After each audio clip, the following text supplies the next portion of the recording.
Ladies and gentlemen, the following. Wait, hold on. I haven't done this in a while. The Wrestling Fast Podcast Ringside Society proudly presents to you another outstanding episode of 50 Minutes of Fandom. That's right. What we do here is we actually take the spotlight and put it on one wrestling fan that we feel stands out from the rest of the crowd at this moment. With that being said, I'm your host, that ocean crossing, straight up bossing, flight catching, shot glass snatching. Where's he going next? Nobody knows. 3 continents down, 3 more to go. No cap, straight facts, the worldwide starboy, Remy Blue. But it's not about me. Like I said, you see, we have a special guest tonight. 13 years in the game.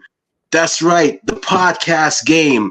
He's actually a member, a host of one of the most influential podcasts, not just to the wrestling community, but to the Black community, the Black wrestling community. Everybody, welcome to the show, Matth Damon. How you doing tonight? I appreciate it, man. I appreciate that welcoming, man. I didn't know I was influential. I'm just out this motherfucker. Oh, hey, honestly speaking, man, you know, I've been seeing y'all's work. Y'all been at it since 2010, maybe even longer, man. And I gotta say, man, the fact that y'all cover, you know, stories, you know, content, you know, the successes, the triumphs, you know, of Black wrestlers, you know, in the Black community that are, you know, when most of the time they're overlooked, you know, that's much appreciated. And I tend to watch it because obviously, you know, I'm a member of the Black community as well too. Right. And to see somebody like that looks like me up in, those areas where they're champions, where they're promotion owners, where they're referees, etc. That's very inspiring.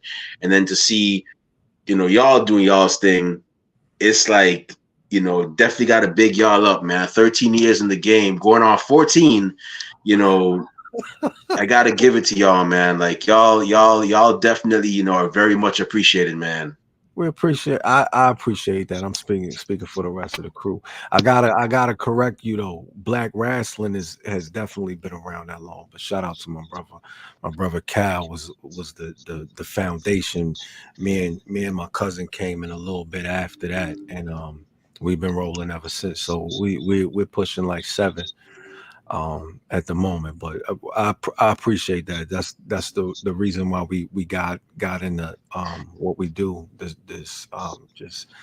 just saluting all the Black faces, the people that look like us. We just wanted to give them their props, and then hopefully somebody will be able to come behind us and continue what the fuck. Pardon me. Continue what we started. You know what I'm saying? But we appreciate that. We appreciate that. Yeah, man, that's impressive. I mean, still, even though you've been in 7 years, I mean, still that's a long time. I mean, you know, I always say if you've been in this game for 7 years, this shit pushing my hairline back. It's stressing me the fuck out. Trust me, I'm not that far behind, bro. No. Hey, that's wisdom, man. That's wisdom. It is what it is, man. A lot of people can't live to see that. That's, you know, I know cats that was my age that done passed away from whatever, you know. Right. And you know they, you know, say that's a blessing. I don't care what nobody says, man. You know, but so this is my question. My bad, Remy. I don't mean to cut you. Go ahead, man. You doing? How did you start turning the camera back around to the people that were, you know, everybody gets out there and says, which is true. Pardon me. Everybody gets out here that looks like us and say, yo, we didn't see people that look like us when we were coming up or whatever, and we want to champion them. What made you want to start championing the people who started, you know what I mean, the people who were doing the exact same thing? What made you want to turn the camera around and give love to those people like myself? Well, you know, it's just, you know, it's a crazy pipe dream, but it's when I started Ringside Society, I wanted it to be all inclusive, you know, regardless of what ethnicity you are, or gender you are. You know, I wanted to actually, you know, bring that spotlight that lets people know, hey, we know that, you know, you may think you're not going anywhere, but we're watching. So keep on doing it. You know, hope, I know it's a silly thing to think, but we're hoping to be that motivation where we're like, yes, we see you doing your thing. Keep on going. Keep it up. You know, we appreciate you. So, and when I started initially, it was just going to be about the wrestlers and so on. But then I was like, as time progressed, because I was thinking about doing this for like the better part of a decade. We've been a brand. We were actually a brand in 2013. We were just a Facebook group in 2013. But when we started becoming a podcast, it was 2019. But during those 6 years when we weren't a podcast, I was thinking, okay, first is going to be about the wrestlers, just the wrestlers. And then eventually I was like, wait a minute, the referees, if I would interview Earl Hebner, or, you know, we got Daphne Lachey now in WB, you know, we got, I keep forgetting her name, the Aubrey Edwards over in AEW and them. Yeah. You know, referee Stefano, I forgot what his last name is too. I know him from OVW when he was a wrestler. But if we would interview those people, then why not the referees that are doing on the indies? And then WWE pretty much became my measuring stick. Like, if I would interview this backstage personality, like a Renee Young or whatever, why not the backstage personalities on the indies? And I started doing that and so on. That's how I started with it. And then eventually, right before I joined the military, there was a guy, Rob Feinstein. He was like, he was talking to actually a fan that I knew that knew me, and that we both knew each other. He was talking to that same fan. He was like, I'm doing a series about fans that like wrestling, and then I thought about, I was like, yo, that's kind of dope. Like, if I could incorporate, you know, the fan input, fan experience, into my, you know, into the brand, that'd be cool too, because fans, you know, they make or break events. You know, I mean, that's facts. So I was like, I started with this segment, 15 minutes of fandom. Yeah. And, you know, like I said, as years progressed, I was like, I started adding bits and pieces. I recently started adding photographers as part of the wheel of wrestling that makes wrestling go around, gear designers, gear makers. It's a whole system. And then last year I started a new one called Lariats and Legacies, which is actually where we interview the offspring, the family members of those wrestlers that entertained us when we were young. I've had Sergeant Slaughter's daughter, I had Big Boss Man's daughter, I had Bad News Brown's daughter. She was on there too. Shout out to her. It's my bad. I ain't mean to cut you off. I'm on Remy. I'm interviewing you, motherfucker. Me? Nah, this you, man. This ain't about me. This ain't about me, man. This ain't about me. But I'm interested to see how you got here, and that's like you said. That's a dope ass concept and shit to give all of the pieces that make this thing work.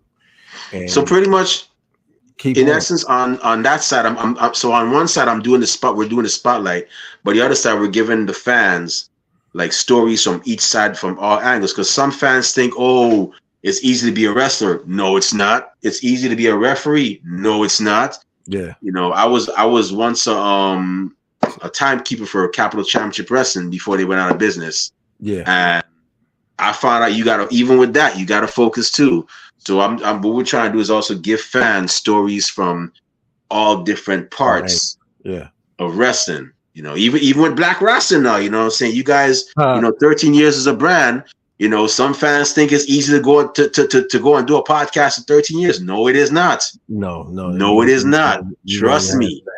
You got a lot of drive to do it. You know what I'm saying? Because when we started, you know what I mean, we would come on there and I'm like, I ain't really for this shit. Even to this day, we come in and we got those days. Everybody knows when their brother or their sister got one of them days, like, all right, leave them the fuck alone today, and we're gonna hopefully navigate this road, you know what I mean, and work around what's happening and shit. So yeah, it's rough, man.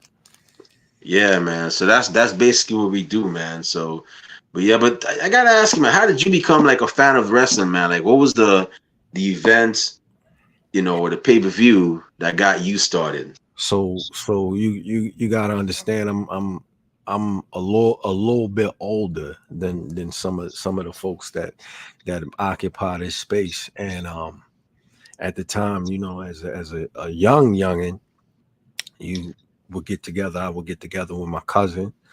Shout out to Fam.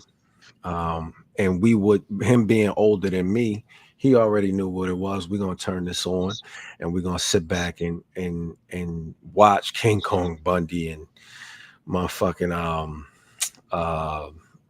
Hillbilly Jim and these motherfuckers. So just seeing at that time, we had a lot of characters, and just the characters, seeing the characters and shit, like really pulled me in. And you know, at the time, that's what, you know, little boys love, that wrestling shit. So I got in shit. I'm not going to give you a year, but when brother, I'm gonna tell you right now, you ain't gotta be ashamed. I'm 40 years old. I tell people I ain't gonna hide it now. I've been saying it before. I'm 40 years old, so trust me, I know what it is. I ain't gonna lie. You know what I'm saying? Early on, it wasn't no pay-per-views. It wasn't no such thing. We didn't really get to see pay-per-views or anything like that. But me and Cuz, brother Fam, we ended up going to the Capitol Center at the time. That's in Washington, D.C. And seeing, I think it was Andre the Giant against, it might have been Jake the, no, I don't think it was Jake the Snake. It was Kamala against Jake the Snake. That wasn't the main event, but that was one of the matches when I was like, oh shit, this is dope.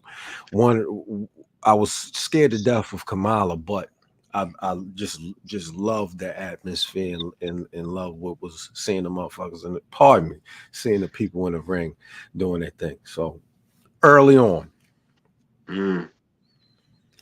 All right, that's cool. That's those are great times, man. That's why I see I be looking at people, some of these like new age, I call them new age wrestling fans, because if you were watching wrestling after 99, you kind of like new age. 99, I say maybe even like 2003 and so on. Like I say after 2000, you kind of new age to me, because it's like, yeah, you and I, we pretty much came from the same era. Like we knew that, and I tell people, like, you got wrestling on Saturday. If you're lucky, you got it on Sunday, and that was it. You either knew somebody that was cool. You either had the cool parents that ordered the pay-per-views, or you went by somebody that had the pay-per-views. But if you did not have either of those two, you either heard about it from your friends the next day who got to see it, or you saw it on little stills on the on the wrestling show next week. And I'm talking, this was like before Nitro and Raw and them. Yeah. You got to see it the next week. You like you said, you got to hear it from the people who were fortunate, whose parents would allow them to order it, or the people who had a unscrambler or scrambler to steal the wrestling show and shit. So yeah, I wasn't either one of them. We ain't had the money for a scrambler, and we damn sure was. Nobody was buying a pay-per-view, so I had to wait for the next week or hear the next day and shit. But yeah, but you know, it's hard. We had a younger guy. We used to have a younger guy on the show, and Davis. Yeah, him. Drip. Yeah, I remember Drip. I met him before. We would you know, it would always seem like I always felt like I was preaching to him. You know what I'm saying? Because his range of what wrestling was started here. You understand what I'm saying? It started at this point, and then it went to now. And giving them, you might have saw this shit on a replay or on the network or something like that, but you never got to really experience it. So you know what I'm saying? But I always felt like I was preaching to him when I was telling them these things, like, yo, you missed this, you missed that, you missed this. Like we've pretty much lived through everything. We've had all of the emotions when it comes to pro wrestling. So, you know, some of this shit doesn't really, pardon me, I'm not really too excited about a lot of shit, but yeah. You feel how you feel. I mean, everybody ain't gonna be into the same thing. I mean, everybody. I always say everybody's entitled to their own opinion as long as you don't get obnoxious with it. You know what I mean? Oh, Sadly, we got some, like I said, some of these new age fans that they see AEW and WWE, they don't know how to act right. You and I back in the day, we had WWE versus WCW.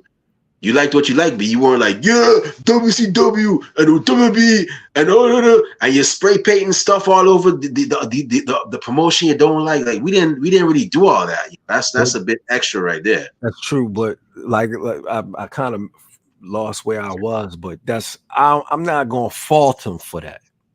You know what I mean? Because it's all about enjoying this shit. And as long as they enjoy it, I can't fault them for not, for being new age or whatever. But I think we should all enjoy this shit together. Pardon me, god dang. Now you could cuss. I mean, I don't mind. I don't stop, people from. Oh well, shit, motherfucker. Y'all motherfuckers need to enjoy this shit. I could, yeah. I'm like I said, so you gonna laugh, but one of my influences for podcasting is Charlemagne the God. So bless your heart. That's my guy right there. So bless your heart. God I'm here for all the giggles and whatnot, all the shits and giggles. But yeah, man. But yeah, wrestling is so when you look at wrestling back then, right? Yeah. And you look at how it's evolved now.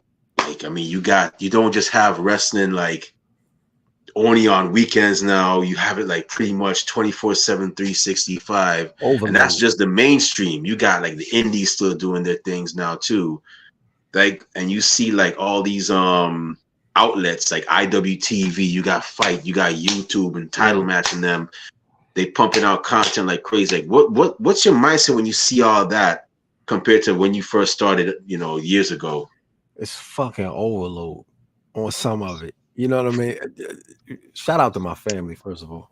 But it's overload at times. But again, I got to think back to when I didn't get to see a lot of the people that look like me, or you didn't get to see a lot of the people that look like me. So I'm right. Happy that it's people getting those opportunities now. And everywhere I turn, I'm seeing black faces, and I love that part. But it's a lot of wrestling, cuz. It's a whole bunch of wrestling going on. But again, like I said, I like seeing the cats that look like me, look like my sister, et cetera, et cetera. So it gives people like my kids a chance to see motherfuckers that look like them, and if they want to take that route or aspire to be somebody that's on the television or some shit like that. You know what I'm saying? Yeah, but damn, think about it. Yo, we didn't have too many people back. We had what? We had Virgil. But he was a slave. He was fast, but he wasn't the best. He was a slave. Virgil. He was that man's slave. You know what I'm saying? Like, damn, this is what I get to wipe your shit off of this man's boot. Oh man, that man had Virgil picking dirt off his toes one time. Oh shoot! You know what I'm saying? Like, I don't want to look up and just see that. And then you had Virgil. You had Coco Beware. Yeah, Coco. That's when I started watching in 90. So I saw Coco Beware. Yeah, Coco, yeah. And we had Saba Simba. That was it. Three brothers on one. I mean, you had a sister there too, but she was dancing with Dusty. Sapphire, R.I.P. Sapphire. But she was dancing with Dusty.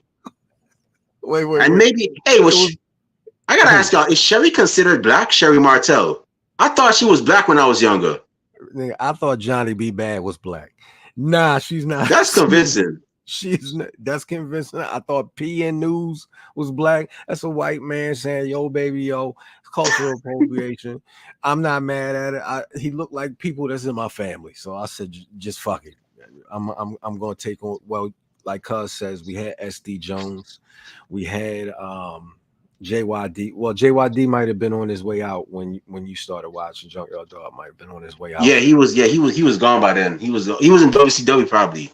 Okay, so you had Butch Reed. I think Butch Reed and Ron. Oh, I forgot about that. Yes, Butch Reed and Ron Simmons. Damn. Again, like it was so few and so far between. Like you really didn't get of feeling like, oh, okay, this is going to be something. You knew that the next champion wasn't going to look like you. The champion after him wasn't going to look like you. So, yeah, back to what I was saying. It's a lot of wrestling to ingest, but I'm happy to see that it's a lot of people that look like us. Yeah, that's yeah, it's great to see that now. And then you got people in all types of like positions with wrestling. You got black people that are not just wrestlers, but they're referees, they're promoters. Yeah. You know, it's like it's just so inspiring now, man. I think we still got a long we still got, I ain't gonna say a long way, we still got a way to go to guarantee that it's like they're actually getting real shit from the wrestlers, because some of the shit stops. Like the let me see if I can kind of explain what I mean. We ain't shucking and jiving no more, and we ain't rappers no more. We done with that. You need more black voices back there. You know what I'm saying? You need more black voices back there to say, yo, all right, we're not going to do the chicken commercial, or we're not going to have a nigga with the in the black face on his t-shirt or some shit like that. You know what I'm saying? You understand what I'm saying? We made a lot of progress, but I think it's still some shit that needs to be done. Shoots. I'm still wondering how Bad News Brown. Yo, they had to pay back. You remember when Roddy Piper put on? He did the whole blackface with Bad News Brown. I know they had to pay that man. Yo, I should have asked his daughter, because I grew up in Guyana. I'm from Guyana, and Guyana's like, you know, we got a different culture. Certain things that would be like, for example, in Guyana, if you say black to a person, it's offensive, but if you say Negro, it's good. Yeah, that was when I was growing up. Negro wasn't like a really an offensive thing. Like, you say Remy's Negro, yeah, I'm Negro. You say Remy's black, what do you call me? Okay, you know.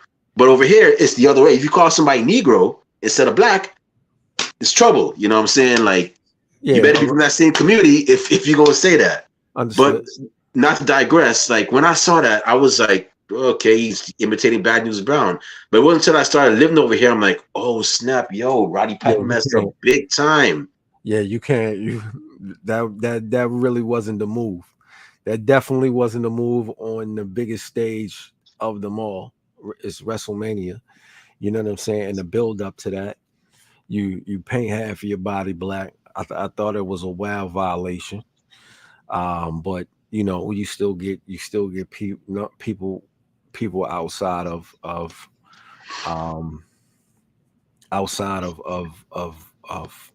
people that don't understand that piece. So I mean, we still fighting for it, but I don't understand how they don't understand that. Yeah, that was they had to pay, like, because Bad News Brown is legit. Like, he would whoop Roddy Piper outside of like wrestling. Like, he could knock. So like, I heard he one time pulled over Andre the Giant because he started saying the N-word wild, and he was like, Andre, I don't appreciate that. He went outside to fight him, and then Andre actually apologized to him later on for that. And Andre was no joke either, but I guess he knew he messed up. Bad News was like ready to, go after him. Yeah, he was official. He was official. You a lot of people tend to watch their mouth when you're around one of them guys. You know what I mean? Yeah. So I gotta ask y'all, man. Like, y'all do a lot of great things, and one of the great things that I've seen y'all do is the Black Rasslin. Is it top 250 now, huh? Y'all ain't reached 300 yet, right? It's 50. It's just 50. Just 50? Yeah. I thought y'all was 250 by now. Nah, that's not us. What? Nah. I could have sworn out y'all thing was at least 250 by now. Wow. Okay. No, it's just 50. Shout out to anybody else that's doing their thing, putting names out there, but we're just 50. Okay. So yeah, man, I gotta say, man, like the Black Rasslin top 50, man. Like, how do y'all? Because there's a lot of black wrestlers now, in the game. Yeah. But how do y'all like find like determine like who's not? I don't let's see, how do I put it? Like, how do y'all choose out of so many, man? Just 50 out of so many, because it's like you got people like Darius Carter over here. Yeah, You got Bobby Lashley, but yeah, then you also got the Renegade Twins. You gotta look at, yeah, and you got Trisha Dora, yeah, and Gia Scott, and all these big yeah. name members of the black community are doing the thing in wrestling. That's dope You though. know, It's dope that you throwing names out. That's not all names that's been on your television. You see what I'm saying? And that's the dope part, and that's the part that we wanted to emphasize, that it's a lot of great black talent out there. You know what I'm saying? That's one of the reasons why we started this, is because those people, those 50, like when you say it's 250, you couldn't even get 50 on the other list. When I say the other list, I'm talking about the publications list. That's well known. Everybody wants to be on there. That's cool. The 500, but you couldn't find 50 people that look like myself and you and myself on that list. So right? what we set out to do was to highlight the people that were out there. So we have a criteria. Just going back to what you were asking, we have a criteria that ranges from competition to TV time to titles held to a record, and we just go through the year that these people have been having from May to May, and just pick apart everything that these wrestlers, independent, signed, unsigned, regardless of the promotion, we just pick apart what the years that they've had, and we weed it out from there. Pardon me, not I don't want to make it sound like weeding, make it sound like it's a bad thing, but we go from there, and then with We Love Wrestling, we highlight the people that are on the come up as well. So after the 50, we do the BRP 50, and then we do the after the 50. Okay, that's what's up though. That's Yeah. cool, man. Yeah, so and like I was saying, just to hear you say names like the Renegade Twins, Darius Carter, Gia Scott, that's the only reason why we started doing that. Is Okay. so people could know this person or that person or this person. Like, oh no, it's so and so in Texas that's shining. It's this person in Louisiana that's shining. Mysterious Q. We have, shout out to Q. Q get well. Mysterious Q get well. We just want people to know that it's more than what's on your television. So, and that was it. And I think we did a good job, but we still got some work to put in. Yeah, man. Y'all definitely do great work with highlighting those people. I know you had some people who shall remain nameless that decided, like, I don't want to be marked with the rest of the black people and leave me off the list. And one person was upset. Like I said, I'm not calling names because I don't feel like choosing violence today. But otherwise, like, another one was like, I don't like my ranking, and I'm like, oh geez, I just, but no, we're not gonna highlight the negativity. I think we swam around with the pigs enough, but we trying to celebrate the people that put in the work. So do y'all think y'all gonna ever do like a do you think it's ever gonna go up to eventually like BRP 100, 150, or is it just gonna be 50 for now? Because more and more people are joining, man, and there are a lot of more and more impressive people. Like they got like I said, calling names. They got people like Top Team down in Georgia. With Teriyaki and them. I just had two of their guys. I got another one of their guys on tomorrow. Yeah, they doing their thing. They're actually traveling, and doing their things. And you got like people over in Cali. You got people like Zoe Dubois and the rest of the foundation. Shout out to Mixtape. Yeah, and I forgot the rest of the other. I got so many people on the show that I tend to forget some guests. That's dope. But they're an all black stable over in California. So it's like, do you think that in order to eventually accommodate those people, that are out there grinding as hard as the people on the that you choose for the top 50? Do you think you'll ever increase to 100, or is this going to be 50 and after 50? It's a possibility. Everything's a possibility. I think 50 right now. 50 is a solid number. I think with the rise of indie wrestling, we see a Mhm. lot. We see a lot more of those faces. Um, just like the year that passed, we had a large number of indie wrestlers occupying the 50. Um, I'm not sure. I think that at 50 we got a solid number, and we got a good amount of competitors that or pro wrestlers that make it on there. Um, we may stay at 50, we may increase it. I think 50 is a solid number though. All right. We got a lot of people putting in a lot of work.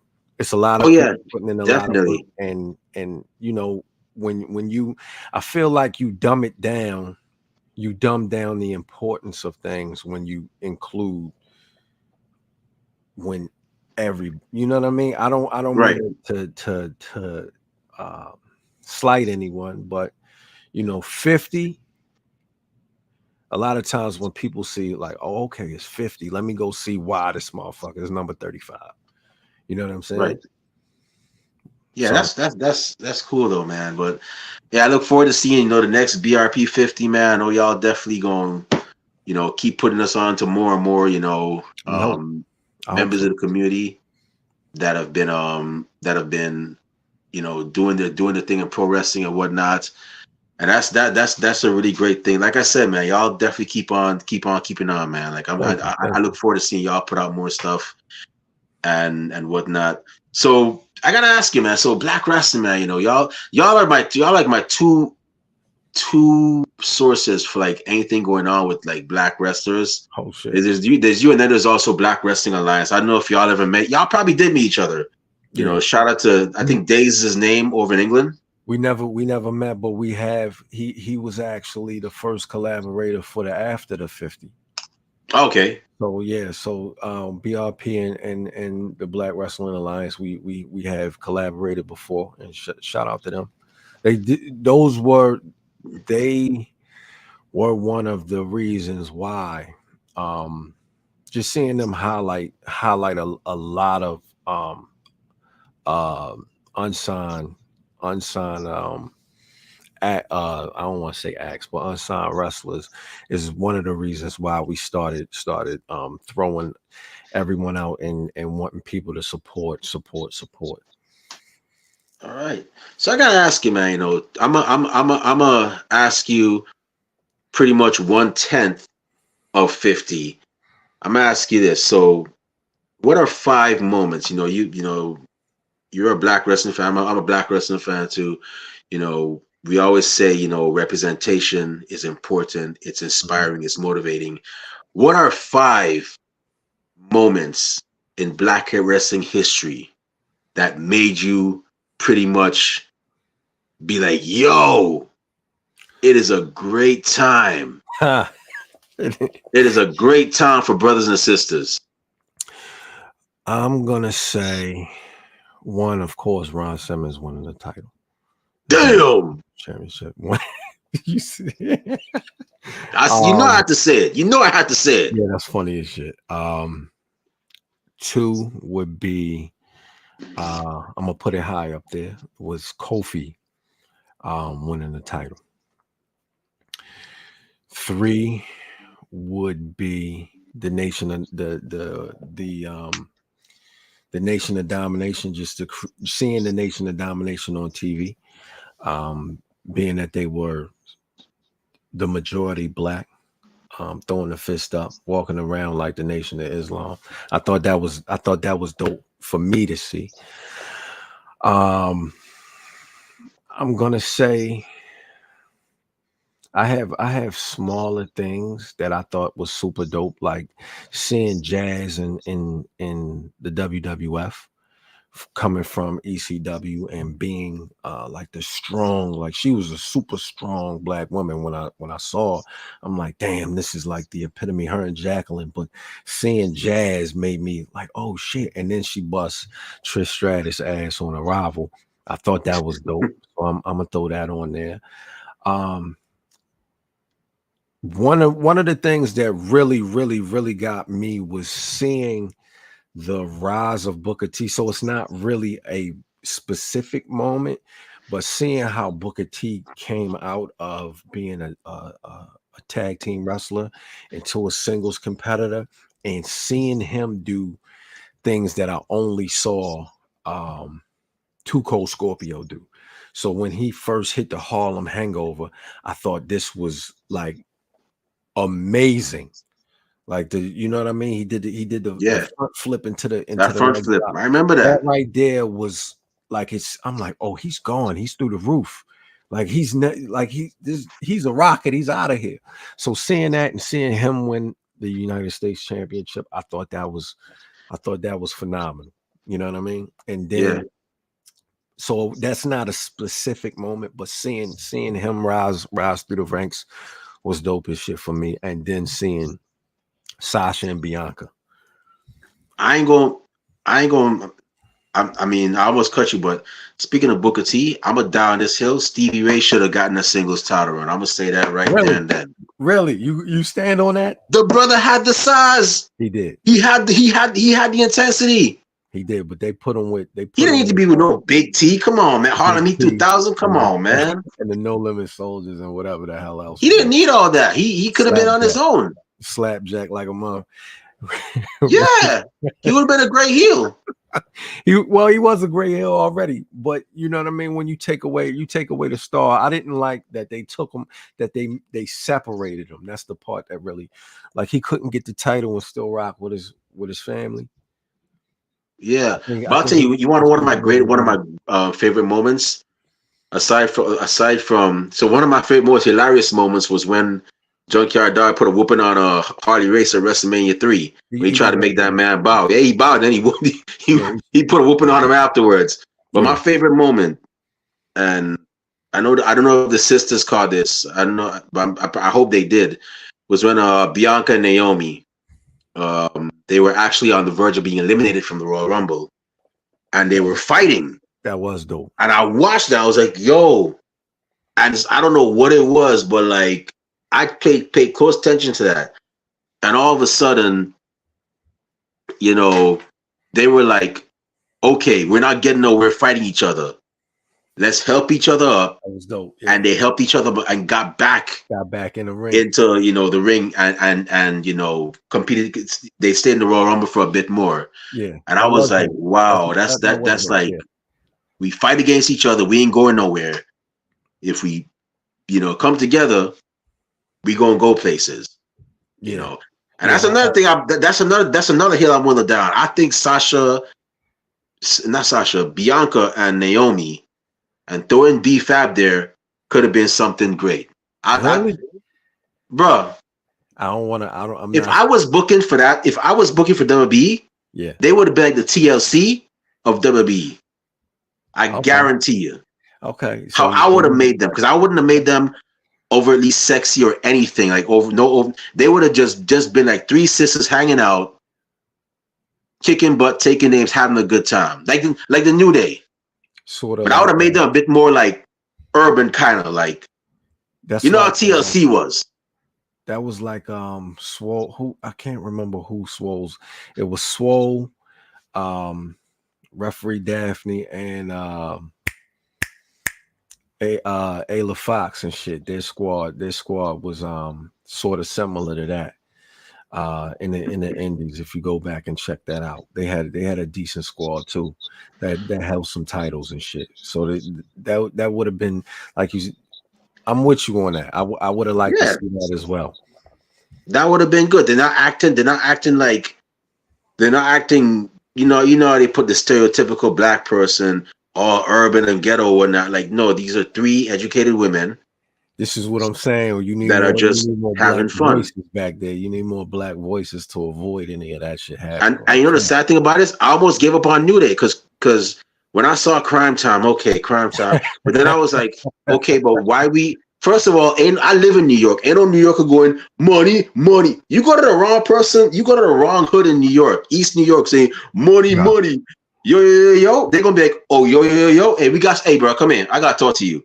That's how it's gonna be. New York. Nobody's going to East. You go in the wrong hood in New York. Nobody's going to East New York. Yo, it's your boys, aka they're gonna be like, hey, come here, bro. Let me talk to you. Yo, that's so crazy. I saw that and I was like, man, I mean, JTG and Shad, RIP Shad Gaspard, they were good, but I just didn't like that gimmick. Yeah. And then they broke up. Then you had the prime time players, millions of dollars, millions. I'm like, okay, so what's this, crime time and tights now? Like, what's going on here? Now, like I said, Titus O'Neil's a great person. I met the brother before. He's like pretty cool. But I just didn't like the shucking and jiving one. Then I saw New Day come right after them. I was like, you didn't like Darren Young? Another group shucking and jiving. But then afterwards, they changed it. I was like, oh snap! I guess they ain't like that. Nah. New Day gave you something that was refreshing. It was new. It was brand spanking new. You never seen black people on camera just being themselves. Outside of like Bobby, I guess you could say Bobby Lashley. Even MVP was throwing up the balling at one point in time. You know what I'm saying?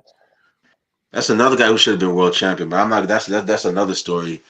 I got several hills I'll die on, dude. That's another one too. I'm with you. The man's a great talker. Yeah. And the man's a great talker. He got that Miami heat. No pun intended, but he got that Miami heat, like.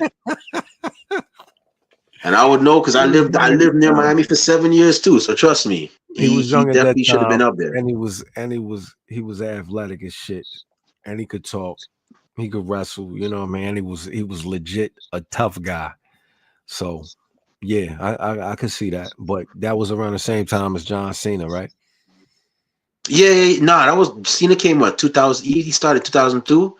And if he started 2006. Yeah, so he started 2006. He was just starting to cook, right? Yeah. Yeah, so yeah, that wasn't gonna happen. Yeah, man. So I just got a few more. I just got 2 more questions before we shut this down, man. So, Black Rasslin, man, like I said, man, 13 years in the game. The Jordan year. I call this year the Jordan year. My home girl, she'd be like, Michael Jordan. Oh no, yeah, to you, 23. You think of 23, you think of Michael Jordan. Jordan years over, but we got the Kobe year, 24 next year. See another great year coming up. So what can we expect? I know you ain't gonna give us a little too much. I ain't got shit to give you. You ain't gonna give us you ain't gonna give us too much, but just a little something. Like, what can we expect from Black Rasslin next year, man? I think you'll see a lot more of the crew writing. You'll see a lot more articles from us. You see a lot more of us touching independent wrestling. And you'll see us a lot more in person. That's what's up, man. Like, hey, real talk between you, those they all y'all, and I'm not here kissing ass. I'm not here like. Nah, you doing sucking up with one another. Like, y'all are really like an inspiration. Don't do that. And when I give comments, it's like legit, like how I feel. Make me cry on here. You know what I mean? I'm emotional these days. Between y'all, shout out to Fam, Kyle. Hopefully we get Kyle on here too. Fam. By the way, I don't know. I don't do Remy Red, bro. I do Hennessy, bro. I don't do Remy Red. Wait. And you where in New York? I'm in Brooklyn. I don't do Remy Red. Oh, say less. So when we the next time we in Brooklyn, we doing black. We doing some Hennessy. Yeah, I only do Hennessy, bro. I don't do Remy Red. That's them. But I don't know about that. But yeah, between y'all, like y'all, Jobber, shout out to Sir Wilkins and them, Janelle from HR, Mr. Black, and then you got those wrestling girls who had their 5-year anniversary, and then you got another brother I got to get on here. Well, not 2 other brothers I got to get on here too. You got Wrestling Realm. Y'all are definitely inspiration. Hell, I'd even go forward and say this: y'all are the native tongues of wrestling media, black wrestling media. Can I native tongues? I'm gonna say that. Can I be pasta news? or can I be somebody from De La Soul? Let me be somebody from De La Soul if we the native tongues. I mean, Parson was cool, you know. Parson, they all had good rhymes though, man. You I know, just want to sit back and I just who want gonna be Maceo though, man? Maceo was that dude. Maceo was that dude. Shout out to my cousins. Those are my cousins right there. Shout out to John and Jane. Maceo and Trugoy, man. Oh man, I remember that Peace Porridge track. Shoots. Yeah, shit is fire, man. So my last question, man, you know, you got a couple of brothers, couple of sisters. They see y'all. They see you, fam, Kyle, Mimi. Mimi, shout out to you as well too. You know, they like, yo, Black Rasslin, man, that BRP 50 y'all articles, man. 13 years, man. Yo, when we grow up, we want to be like y'all, man. We want to do it like y'all, man. Well, not exactly like y'all, but we want to be as successful as y'all. You know, what advice would you give those, you know, youngins, you know, that come to y'all? Don't do drugs. Those not youngins, but like newbies that come up to y'all and like, yeah, man, you know, that want to be as successful as y'all. Stay true to yourself, man. Stay true to yourself and stay on your path. Stay true to the mission. And never when you feel like it's time to abort that mission, stick to it. Whenever you feel like you're not being heard, or your work isn't being not necessarily praised, but people aren't getting it, stick to it, man. Eventually they'll come around. If you don't get the fruits of it, somebody will see it and take that ball and run with it. If that makes sense. I hope that makes sense. You'll spark an idea or something. Just stick to it, man. Stay true to yourself and stay true to the family. All right. So for those of y'all listening, y'all out there that are you know, looking to, you know, get in the media game and whatnot, whether it's for the culture, whether it's for, you know, anything else, don't follow us. Don't follow us. Man. I ain't saying. Well, I ain't saying all that. All I'm saying is y'all just heard something from one of the people that have been doing it for a long time, 13 years, 7 years. You got a little advice from them. Anything else, you probably got to help their Cash App, PayPal, you know, because time is money. But you got a little something from Black Rasslin. And with that being said, man, yo, I just got to say, you know, Matth, you know, it was an honor to have you on here. Thank you. Yeah, I enjoy it. Thank you, man. We appreciate it. Cal, if you listening, you know, we done had Mimi. We done had Fam. We just had Matth. We coming for you two next. Ninja. Hey, I'm trying to do that Booker T, man. Hey, Remy, if you can get me on here, you getting Cal should be, because yeah, we don't. He's a special guy. Play Jake the Snake music and he'll pop up. Oh, you rock with Jake the Snake? Play the music and you'll see him pop up. Watch.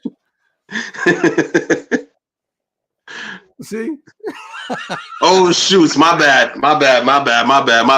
Yeah. Pause on that. Pause. I forgot my new. Yeah. Nah, you good. All right. Let me do that over. Yeah. I'm gonna do it. I'm gonna do it in the West Indian ways. You know what I'm saying? We had Matth. We had Fam. We had Mimi. Hey, yo, Cal, we are forward for your my youth. Oh, shit. I had to do the Jamaican style, man. Yeah, my bad. Thanks for correcting me there, Cal. That's it, right? But yeah. But anyways, man, yo, before we shut this down, man, yo, where can fans find y'all on social media when they want to view y'all content, you know, follow y'all, purchase, you know, Black Rasslin, you know, merchandise. I see y'all got that Sweet Nation shirt. You know, where y'all on social media, man? Don't follow me ever, but you can find everybody else at Black Rasslin. That's at Black Rasslin. Never follow me though. We're Black Rasslin on everything. Awesome. So y'all definitely heard. Go out there, follow Black Rasslin. They do a lot of great things. highlighting a lot of great stuff in the Black wrestling community. Remember, representation matters. And I guarantee if you guys actually look at their content, you're going to see a lot of inspirational people, a lot of motivation there, a lot of people that look like you that are doing great things and making a name for themselves. So with that being said, oh yes, Jabot Singletary said best pod in the world. Yeah, you're right about that, bro. You're definitely right about that. Cuz right there. That's Cuz. Shout out to Cuz. But anyways, man, with that being said, you know, it's about time for me to shut this show down. My eyelids are getting heavy, stomach is rumbling. I got some Jamaican patties here over here and some Arizona. Don't judge me. That's how we do in New York. I'm with you. And Dynamite's about to come on. I'm gonna see what they're gonna do. But if you want to follow me on social media, not that I say a lot of cool stuff, but I do go to some cool places every now and then. Just came back from LA. You can find me on Twitter, Instagram at the Remy Blue. Facebook is Remy Blue as well too. Our podcast is on social media. We're on Twitter and Instagram and Threads at Ringside Society, Twitch at Ringside Society 2019. We're on Facebook as a Facebook group. We're also on Spotify. Teespring store is up as well. We have Ringside Society merch there as well. You know, all proceeds go back into keeping our show afloat. That's what's and last but not least, we have a YouTube channel where you can see a lot of great interviews like this one, the one we had with Cal, Mimi, you know, well, not Cal, Fam. Hopefully, Cal, we get Cal on here soon. And many other great men and women, and not just on the media side, but the wrestling side as well, too. You can find them on YouTube. All you got to do is type in Ringside Society. When you see that really good looking dark blue and light blue yin yang sound with the blue flames around it, that's when you know it's us. So make sure you subscribe to all our videos because we got a lot of cool stuff coming up and you don't want to miss a thing like Aerosmith in 1998. But with that being said, you know, we just want to thank everybody tuning in live tonight. Thank you very much. Really appreciate it. We're one of the best wrestling podcasts a wrestling fan could, should, and would listen to. We're not going to stop being that. Those of y'all that are going to listen later on, we get a chance. Thank you very much in advance. And those y'all that hate us, can't stand us, really and truly wish we'd go away. Well, like myself at the Golden Corral, we're not going anywhere for a while. So, you know, I just want to let y'all know that, you know, myself, my two co-hosts, you know, Kathy Knight and Rob Bass, we're very well and aware that everybody and their grandparents and the parents of a podcast, but we're not your grandparents' podcast. We're not your parents' podcast. We're not just any podcast. You know, hashtag we are not the same. So I'm going to say this right now. One time for the mind, one time for the people, one time for the wrestling culture, one time for Black Rasslin Pod and 13 years of greatness. With the Wrestling Fast Podcast, Ringside Society. We'll be back tomorrow with another impressive guest. But until then, y'all stay safe, stay healthy, keep on winning. One love. We out. Peace. Peace.